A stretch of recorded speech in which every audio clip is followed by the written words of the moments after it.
Ako si Super Marco, gold laner ng EV Brand, M5 World Champion. Nung nag 3-3 na yung laban, lahat kayo naramdaman namin na na-down.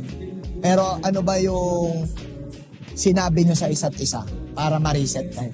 Sinabi lang namin sa isa't isa, kailangan namin tiwain yung mental fortitude namin kasi abot talaga ito ng Game 7. Kaya tinabayan na namin yung mental fortitude namin kasi lahat ng players maganda talaga eh. Talaga. Yung last moment nung nangyari, nakapitas kayo, dalawa yung napitas nyo, tapos in-end nyo na, 'di ba?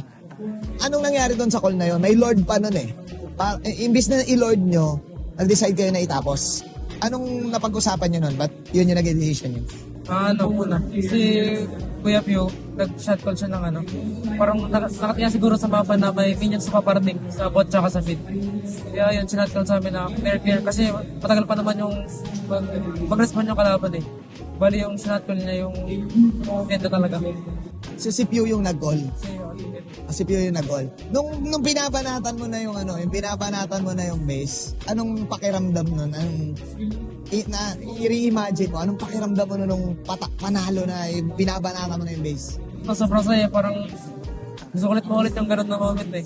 Tapos parang inisip ko na, parang gusto ko touchdown yung mga yung mga Pilipino nag-doubt sa amin. Yung mga, kasi natalo kami sa upper bracket final.